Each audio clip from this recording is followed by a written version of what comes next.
흔히 아브라함을 믿음의 조상이라고 합니다. 아브라함은 그의 거룩한 행위나 할례의 준수 등으로 구원을 받은 것이 아닙니다. 그는 오직 믿음으로 구원을 받았습니다. 성경이 말씀하고 있는 구원의 길은 오직 믿음뿐입니다. 굴곡이 많은 생을 사셨던 분이 있습니다. 그는 감옥을 자기 집 드나들듯이 출입했어요. 그가 감옥 생활을 하던 중 가추로 혜택을 입고 잠시 자유를 누릴 때의 일입니다. 감옥으로 다시 돌아가야 할 날짜가 점차 가까우자 그의 마음은 점점 무거워졌습니다. 그래서 가추로 기간을 연기해 보려고 담당 검사를 찾아갔어요. 검사에 찾아가서 용건을 말하자 검사는 이렇게 말했습니다. 축하합니다. 당신이 대통령의 특별 사면을 받았습니다. 전과 기록이 모두 말소되었으니 이제는 나가서 자유롭게 행복하게 사시기 바랍니다. 대통령의 특별 사면을 받은 사람은 범죄 경력이 다양한 사람이었습니다. 전과자였고 유명한 도박꾼이었고 암거래 시장에 소문난 거래꾼이었습니다. 그러나 과거에 공수대원으로서 훌륭한 공로를 인정받아서 죄를 특별 사면받게 된 것입니다. 그런데 우리의 죄는 무엇으로서 사함받을 수 있을까요? 우리가 하나님 앞에 행한 위대한 공로들이 있어서 그 공로 때문에 특별 사면을 받을 수 있을까요? 우리의 죄는 우리의 공로가 아니라 오직 예수 그리스도의 십자가 보혈로만 사함을 받을 수가 있습니다. 예수님의 보혈로서 사함받지 못할 죄는 없습니다. 그렇다면 주 예수 그리스도의 십자가 보혈로서 죄를 사함받은 자들이 어떻게 살아가야 될까요? 주님의 보혈이면 모든 죄를 다 용서함 받으니까 순종은 필요 없을까요? 거룩한 삶은 필요 없는 것입니까? 영적으로 거듭나서 하나님의 생명을 소유한 자는 그 생명이 그를 온전한 순종의 자리로 인도합니다. 사죄의 은총을 경험한 자만이 하나님의 사랑과 용서를 실천하며 살 수가 있습니다. 죄사함의 은혜는 하나님의 온전한 사랑과 용서를 실천할 수 있도록 우리의 삶을 변화시키는 것을 믿으시기를 바랍니다. 다윗만큼 업적과 과오가 분명한 사람이 없습니다. 다윗의 이야기는 구약성경 사무엘상하, 역대상 그리고 역대기상 등에 걸쳐서 장장 60장이나 기록되어 있습니다. 예수님의 이야기 다음으로 많이 기록되어 있습니다. 다윗은 이스라엘을 위협하던 블레셋의 장수 골리앗을 죽이고 나라를 구원했습니다. 그는 사울왕이 쫓기는 10년 동안 고난 가운데 오히려 하나님 앞에 큰 은혜를 받아서 우리가 살아가는 시편 말씀의 절반을 다시 기록했습니다. 다윗은 사울왕의 죽음 이후에 분열된 12지파들의 마음을 어루만져 주었습니다. 통일 이스라엘 제국을 이루었고요. 그 나라의 왕이 되었습니다. 통일 이스라엘의 왕이 된 다윗은 나라 안으로는 공의로 백성들을 통치했습니다. 나라 밖에서는요, 언제든지 그가 전쟁터에 나서기만 하면 백전백승이었습니다. 그 결과 이스라엘의 주변 국들이 다윗에게 복종을 하고 조공을 바쳤습니다. 다윗 왕 시절의 이스라엘의 국력은 전 세계에서 글로벌 넘버원이었습니다. 다윗의 통치하에서 백성들은 경제적으로 윤택한 삶을 살았어요.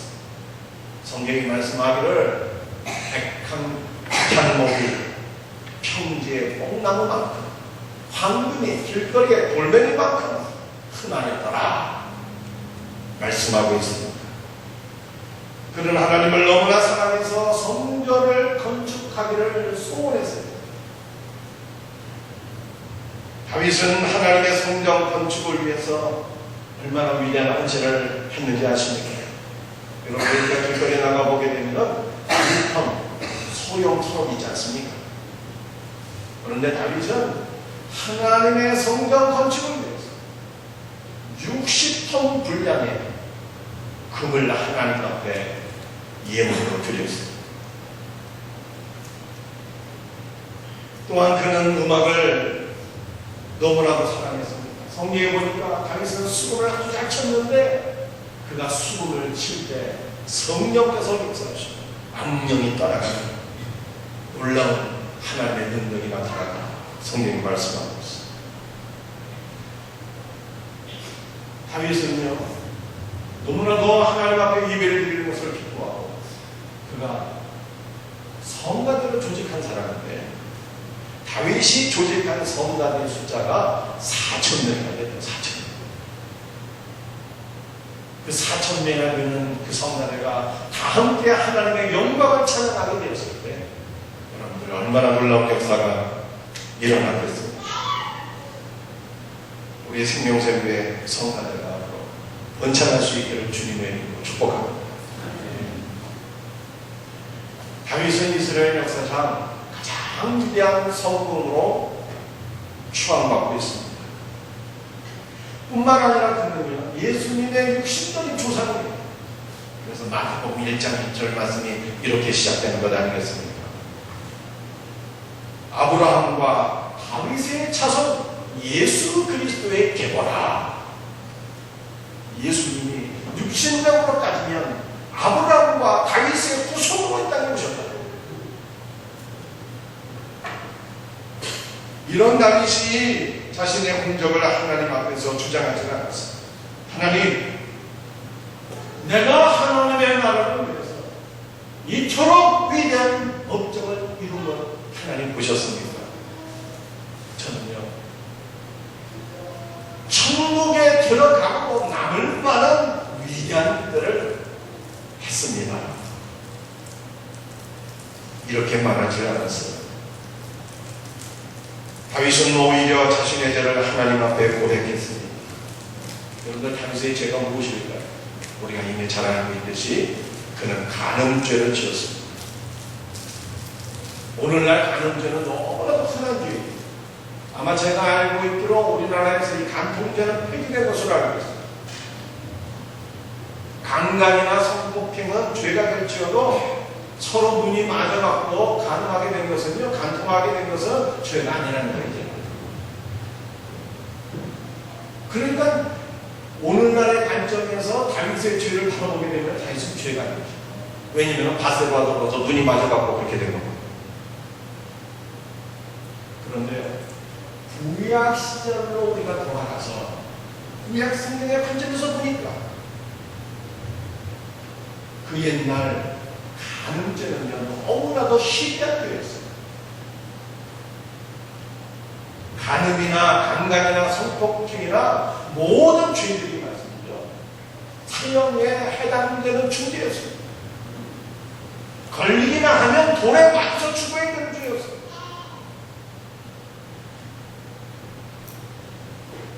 더욱이 다윗은 간음죄를 은폐하기 위해서 충신 우리아를 죽였습니다. 사람을 죽인 죄는 성경에서 어떻게 되는 것입니까? 사형에 해당되는 겁니다. 그러니까 다윗은요, 죽어 마땅한 죄를 2번이나 지은 거예요. 한 사람이 99가지 계명을 다 지켰어요. 하나님 앞에서 너무나도 선한 공적을 많이 쌓았어요. 인간적으로 볼 때에는 흠잡을 데가 없습니다. 그러나 하나님 앞에 계명을 한 가지라도 어기면 어떻게 되는 것입니까? 그 사람은 하나님 앞에 그 죄로 인해서 죽어야 됩니다.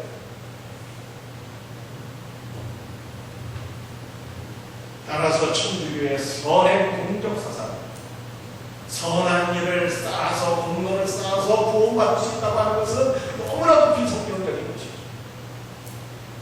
하나님 앞에 아무리 큰 돈이 많을지라도 한 가지로 죄를 범하면 그 죄로 인해서 죽을 수밖에 없는 거예요. 다윗을 보시길 바랍니다. 그는 많은 공적이 있었어요. 그러나 그의 많은 공적이 결코 그를 구원할 수가 없었어요. 왜냐하면 그는 사형에 해당되는 죄를 2번이나 범했기 때문에. 다윗은 하나님 앞에 죽어마땅한 죄인이었습니다. 이런 죄인이 놀랍게도 하나님의 말씀 앞에 자신의 죄를 깨닫고 고백하게 되었습니다. 죄를 고백했더니 하나님께서 다윗을 긍휼히 여기시고 죄사함의 은혜를 부어주셨습니다. 그 죄사함의 은혜가 너무나도 놀랍고 커서 그 축복을 다윗은 오늘 본문에서 이렇게 말씀하고 있습니다. 허물의 사함을 받고 자신의 죄가 가려진 자는 복이 있도다. 마음에 간사가 없고 여호와께 정죄를 당하지 아니하는 자는 복이 있도다. 여러분들, 다윗이 죄를 사함받기 전에 그의 심령이 어떤 줄 아십니까? 다윗의 심령이 맞습니다.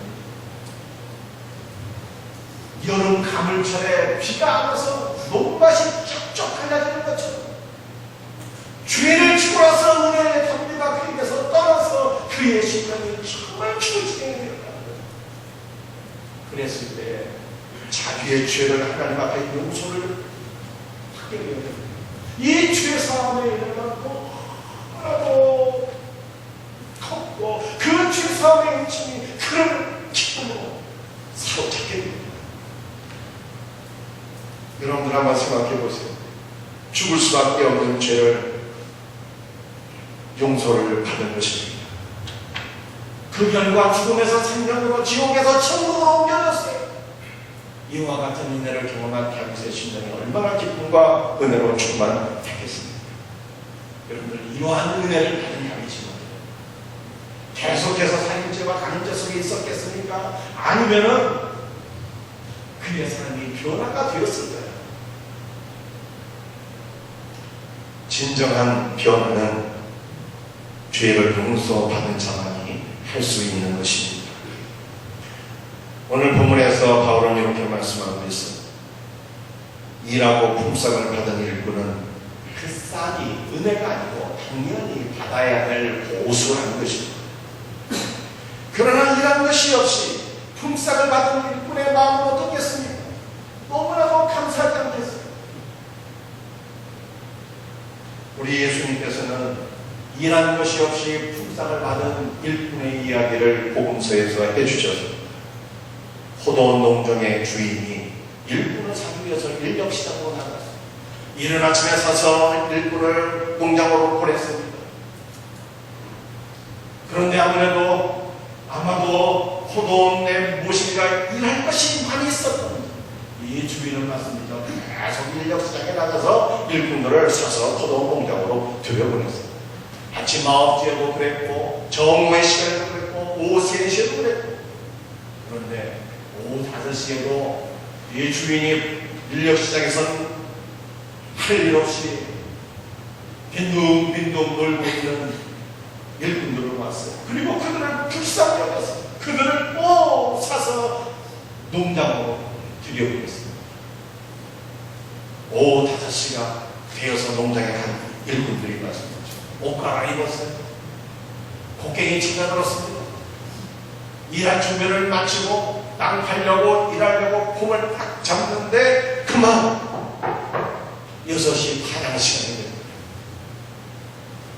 주인이 일꾼들을 다 호출했습니다.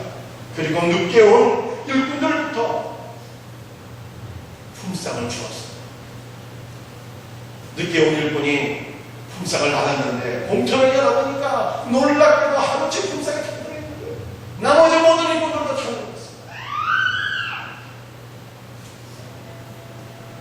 오후 3시에 온 일꾼도 품삯을 받게 되었고요. 정오에 아침 9시에 온 일꾼들도 품삯을 받게 되었습니다. 품삯을 받으면서 기대는 점점 높아졌어요. 특별히 이른 아침에 와서 이런 일꾼들 속으로 말씀이죠. 퀴대를 불렀습니다. 저것들은 일하는 것도 없이 하루치 품삯을 받았는데 우리는 어떠한 사람입니까? 하루 종일 뼈대서 땀 흘리면서 죽을 것은 다 있는데 주인이 우리에게는 몇 배의 품삯을 주겠지. 적어도 각자는 줄 거야. 기대를 하면서 품삯을 받았어요. 봉투를 딱 열어보니까 이게 웬일입니까? 하루치 품삯이 들어있는 거예요. 너무 실망했어요. 새벽부터 와서 하루 종일 일하는 일꾼들이 주인에게 자신의 공로를 이렇게 되었습니다. 주인이여, 우리가 이 무더위에서 이렇게 땀 흘리며 일한 것을 충성한 것을 당신이 모릅니까? 우리에게 어찌 이러한 대우를 할 수 있습니까? 항의를 하게 되었습니다. 감사의 마음이 전혀 없었다는 거예요. 그러나 일한 것도 없이 오후 5시에 들어와서 일한 것도 없이 하루치 품삯을 다 받은 분들의 마음은 어땠을까요? 너무나도 감사해요. 여러분들 예수님 당시에는요, 경제적으로 너무나 열악한 상황이 있어요. 강도배가 출몰하고요, 로마의 약제에서 세금을 너무나도 많이 내어야 하고요, 일자리를 얻기 어려운 상황 속에 있었어요. 이날도 공치고 집에 돌아가면은 너무나도 실망할 수밖에 없는 아내와 아이들의 모습이 눈에 떠오르고,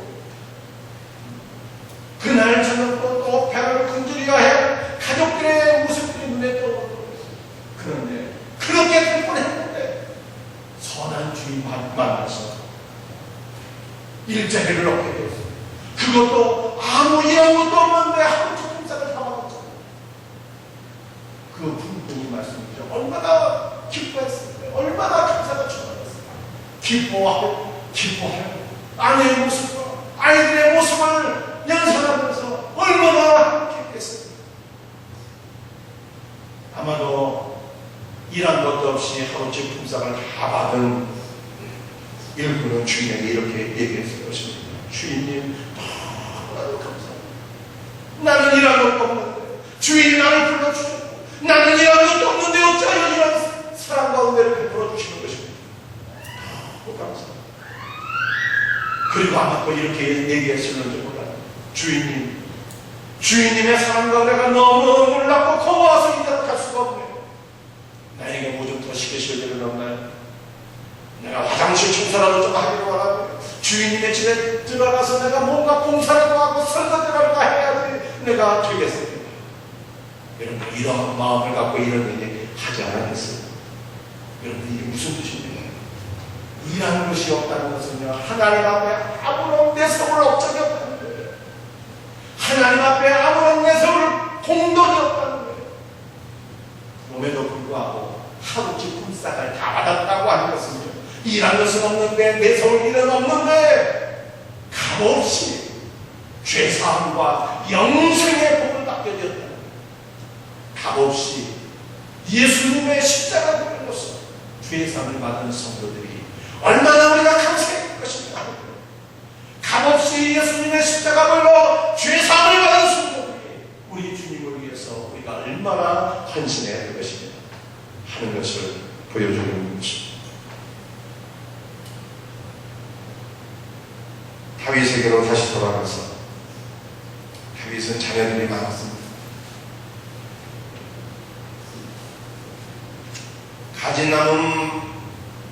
가지 많은 나무에 바람잘 날이 없다고 다윗의 많은 자녀들이 그 아버지의 마음에 근심이 없고 고통이 없어요. 다윗의 장자 암논이 배다른 여동생 다말을 성폭행했어요. 그런데 다말에게는 친오빠가 있었는데 이 친오빠 이름이 압살롬이에요. 압살롬이 자기 여동생 다말을 성폭행한 배다른 형제, 배다른 형 암논에게 원한을 품게 되었어요. 그리고 기회를 타서 이복형을 죽였습니다. 형제 간에 처참한 살육의 역사가 일어난 거예요. 아버지 다윗의 마음이 얼마나 찢어지듯이 아팠겠습니까? 이고 나서 압살롬은 자기 외조부의 나라 구술이라고 하는 나라로 망명을 떠나게 됩니다. 그리고 나서 3년의 시간이 흐르게 됩니다. 다윗의 상처가 어느 정도 아물게 되었을 때에 한 여인이 다윗에게 찾아와서 엎드려 절하며 재판을 청하게 되었습니다. 왕이시여 나를 불쌍히 여겨 주옵소서. 다윗이 질문합니다. 무슨 일이냐? 아니요, 나는 남편이 없고 아들만 둘이 있습니다. 그런데 이 형제가 들판에서 서로 싸우지를 했는데 아무도 말려줄 이가 없어서 그만 형이 동생을 때려 죽였다. 그런데 이스라엘 온 족속들이 일어나서 동생을 죽인 아들을 끌어내라. 살인자 아들을 끌어내라. 우리가 그를 죽여야 되겠다 말하고 있습니다. 내 맏아들이 죽게 되면 내 남편의 이름과 내 남편의 씨가 이 땅에서 끊어지게 되오니 나를 불쌍히 여기시고 도와주옵소서. 하소연하게 되었습니다. 여인의 말을 듣고 다윗 왕이 무엇이라고 판결을 내렸을까요? 피는 피로 갚아야 됩니다. 동생을 죽인 아들을 어찌 살려둘 수가 있겠느냐, 이렇게 말하지 않았습니다. 내가 너를 도우리라. 너에게 말하는 자들을 내가 엄히 단속해서 다시는 너를 건드리지 못하게 하겠구나. 내가 너의 아들을 살려주겠다 판결을 했습니다. 그런데 이 여인의 이야기는요, 실제 일어난 사건이 아니었어요. 여인이 진짜 남편이 죽었고 두 아들이 있었는데 두 아들이 싸우다가 큰아들이 동생을 죽인 그런 일이 아니었다는 거예요. 이 여인은 다윗의 아들 압살롬을 위해서 이야기를 꾸며낸 것입니다. 다윗에게 이야기하기를 이제 그만 압살롬을 용서하시고 압살롬을 데려오시기를 바랍니다, 이런 뜻이었어요. 여인의 이야기를 듣고 난 이후에 다윗이 뭐라고 했을까요? 다윗이 압살롬을 용서하고 그를 잡혀서 데리고 옵니다. 맏아들, 자기의 사랑하는 장자를 죽인 또 다른 자식을 다윗이 용서하고 왜 그랬을까요? 어떻게 용서할 수 있었을까요? 다윗은요, 자신의 아들들의 모습 속에서 자신의 모습을 보았습니다. 다말을 성폭행한 암논의 모습에서, 암논을 죽인 압살롬의 모습에서 자신의 간음죄와 자신의 살인죄를 보게 됩니다. 하나님께서 내 모든 죄를 용서해 주셨는데 나도 내 아들을 용서해주고 나도 내 아들에게 사랑을 베풀어야 되겠다고 하는 깨달음이 그에게 찾아온 것입니다. 하나님의 사랑과 용서로서 압살롬을 데려왔습니다. 아버지의 용서를 받은 압살롬이 어떻게 했을까요?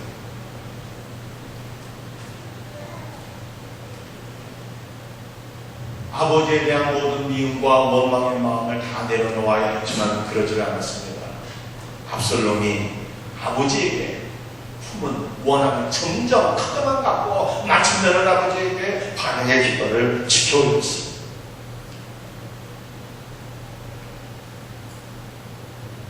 압살롬의 군대와 다윗 왕의 군대가 최후의 일전을 벌이게 되었습니다. 다윗은 전쟁에 출전하는 군사령관 요압과 아비새와 이때에게 한 가지 당부의 말을 했어요. 뭐라고 했을까요?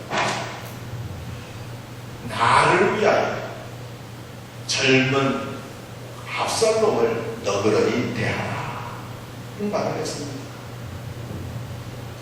이 말은요, 단지 아들의 죽음을 염려하는 아버지의 말이 아니었어요. 자신의 살인죄와 간음죄를 용서해 주신 하나님의 은혜를 생각하면서 자신을 반역한 압살롬을 용서해 주고 압살롬에게 또 다른 한 번의 기회를 더 주기 원한 아버지의 사랑의 마음이었습니다. 다윗은 압살롬이 유업에 의해서 죽임을 당한 후에 목 놓아 통곡하며 아들의 죽음을 슬퍼했습니다. 내 아들 압살롬아, 내 아들 압살롬아, 차라리 내가 너를 대신하여 죽었다면 압살롬 내 아들아, 내 아들아. 여러분들 다윗이 생각할 때 압살롬의 죄는 누구의 죄였습니까?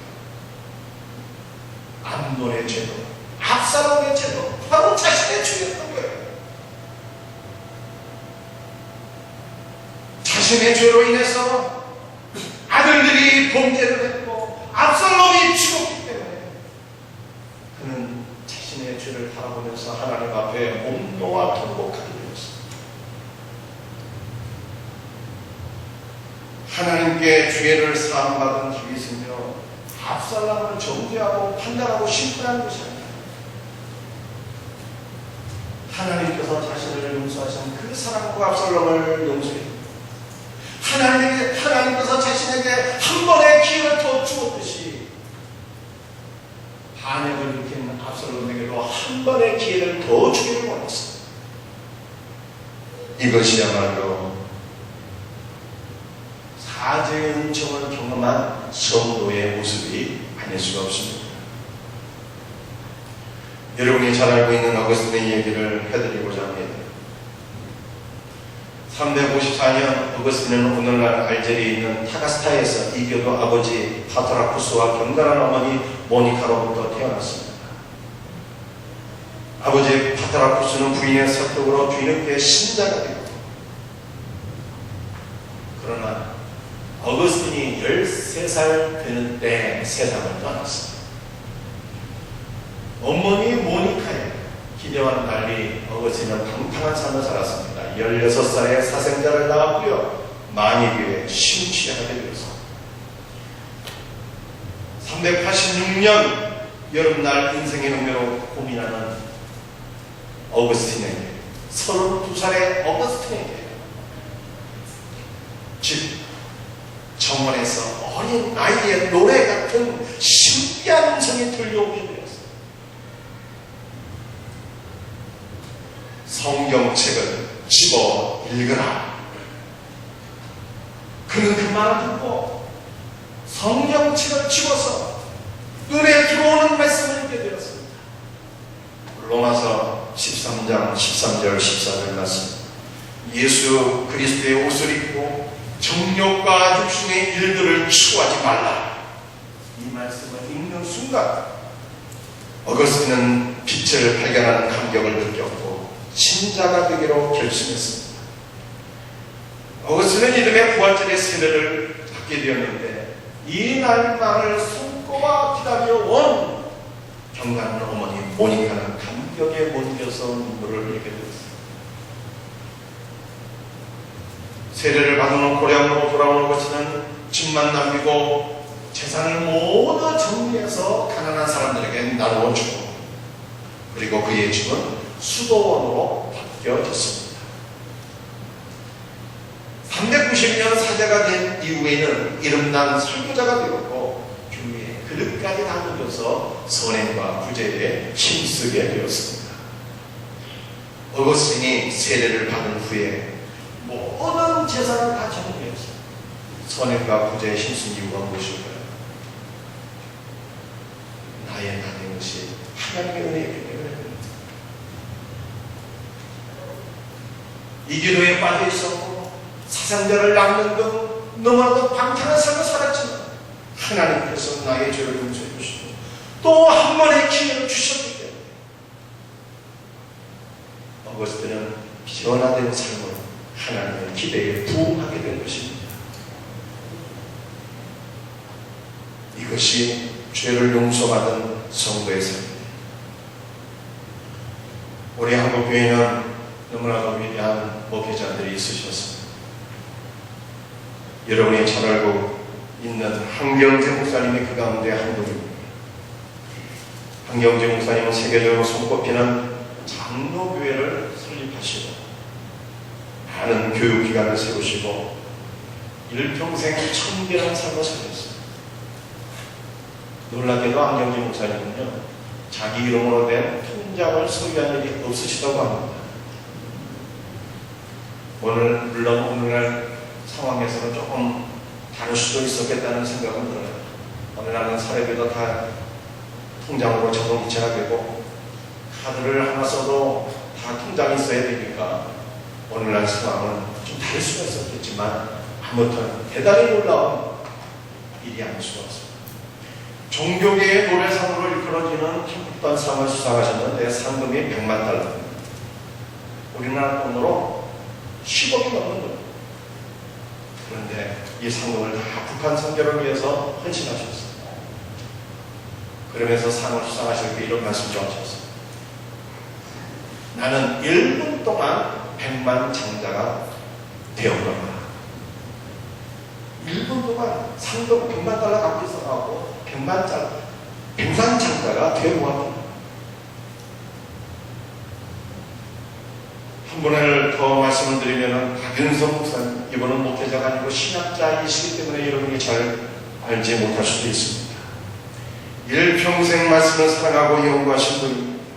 신구약 주석 66권을 저술하신 세계적인 신학자예요. 타락한 교권주의에 맞서 개혁을 추구하시고 일평생 하나님 앞에 겸손하게 사신 분입니다.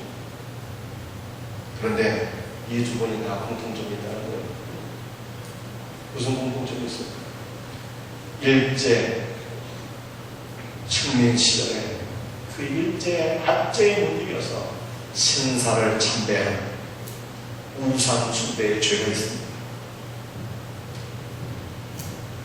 그런데 한경재 목사님은 자신의 템플턴 상을 받는 그 영광스러운 자리에서 이런 고백을 하셨어요. 나는 83년 묵은 죄인입니다 하시면서 자신의 신사 참배의 죄를 고백하십니다. 이 두 분은 한국교회에서 가장 존경을 받는 분들입니다. 교회를 통해서 또는 자신의 저술한 책을 통해서 노후를 보장받고 명예로운 삶을 사실 수 있는 분들입니다. 오히려 자녀 순선 자녀들이 복을 받고 가문의 영광을 꿈꿀 수 있는 위치에 있는 분들입니다. 그런데 왜 그분들이 한국교회 앞에 자신의 부끄러운 죄를 공개적으로 고백을 했을까요? 자신의 공로와 업적을 주장하는 것이 아니라 왜 자신의 부끄러운 죄를 고백하며 살았어요? 나의 나된 것이 나를 구원하신 하나님의 은혜였기 때문에 하나님의 은혜. 왜 그분들이 일평생 청결한 삶을 살고 한국의 김신과 하나님의 나라를 위하여 목숨을 걸고 헌신하셨겠어요? 신사 참배의 죄를 용서해 주시고 한 번의 기회를 더 주신 하나님의 은혜가 있었기 때문에 그럼 우리가 믿는 하나님은 어떤 분이실까요? 우리의 모든 죄를 다 용서해 주시고 우리에게 한 번의 기회를 더 주신 분입니다. 하나님은 다윗의 죄를 용서해 주셨고 그에게 또 한 번의 기회를 주셨어요. 죄 용서를 받은 다윗은요 자신의 자녀들을 다 용서하고 오히려 자녀들의 죄를 통해서 자신의 죄를 깨달으면서 하나님 앞에 회개하고 자기를 반역한 아들에게도 한 번의 기회를 더 주기로 원했다.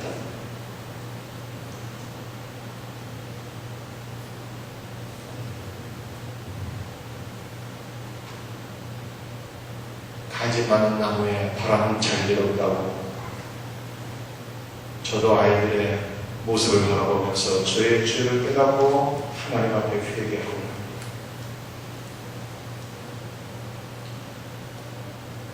여러분들 가운데 혹시 하나님 앞에 용서를 받아야 될 분들이 있지는 않습니까?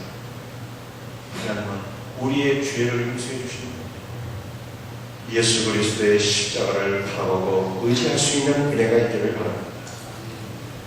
여러분들 가운데 혹시 인생의 위기 가운데 있으신 분이 있지는 않으십니까? 낙심하거나 절망하지 마세요. 하나님은 우리에게 또 다른 기회, 세컨드 찬스를 주시는 분입니다. 여러분들이 자신의 삶을 돌이켜보면서 하나님 앞에 하나님 나에게 한 번의 기회를 더 주옵소서. 내가 하나님의 뜻대로 바르게 살겠습니다. 기도해보세요.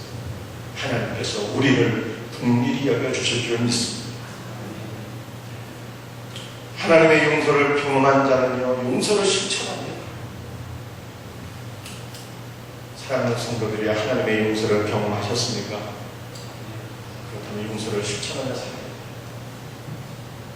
여러분의 남편에게, 여러분의 배우자에게, 속썩이는 자식들에게, 혹은 성도들에게, 혹은 여러분의 원수들에게 주님의 용서를 베풀며 세컨드 찬스를 줄 수 있어요.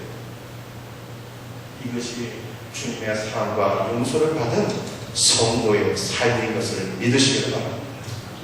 이와 같은 은혜가 저와 여러분에게 있기를 예수님의 이름으로 축복합니다. 다 함께 일어나서 찬송 드리시겠습니다.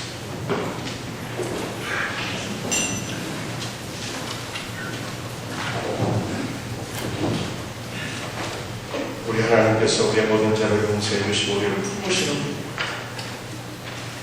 오늘 주님의 품 안에 안기는 은혜가 있기를 원합니다.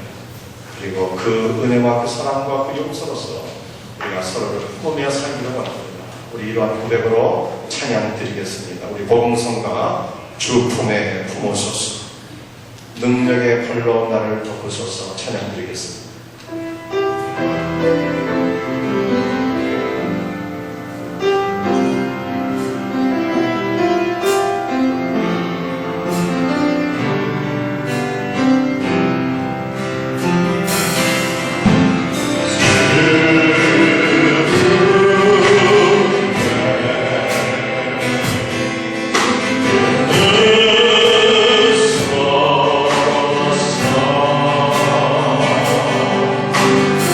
good.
사랑하는 순간 아무 공로 없이 어제 주 예수의 보혈로 우리를 용서해 주신 우리 하나님의 사랑을 바라보고 묵상할 수 있기를 바랍니다.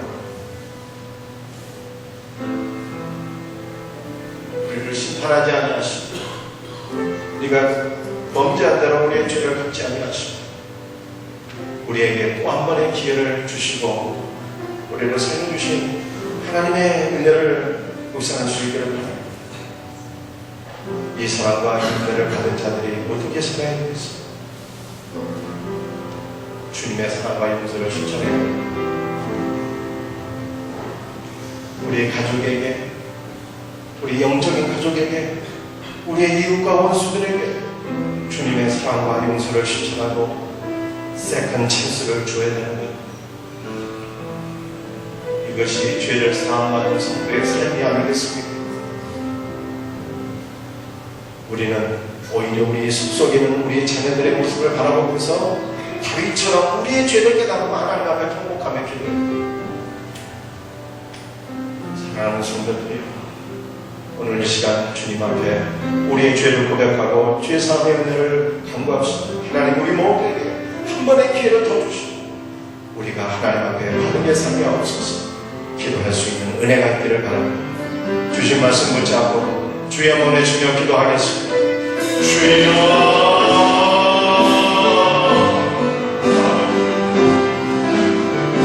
주님 불쌍히 여겨 주옵소서. 주님 긍휼히 여겨 주시옵기를 간절히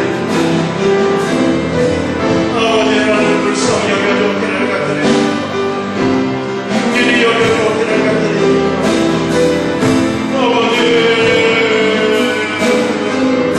주 예수의 보혈로 감사와 찬송과 영광을 우리가 그대로 받지 아니하시고 우리에게 또 한 번의 기회를 허락하시는 하나님의 은혜에서 감사와 찬송과 영광을 주님과 보여드립니다. 아버지의 사랑과 은혜를 받으며 주님의 사랑을 실천하며 주님의 용서를 실천하였습니다. 아버지 우리도 또 한 번의 기회를 받게 하소서.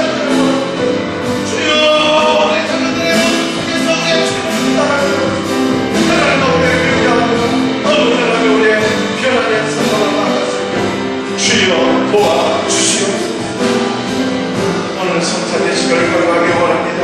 성령여 임재하여 주옵소서. 예수님의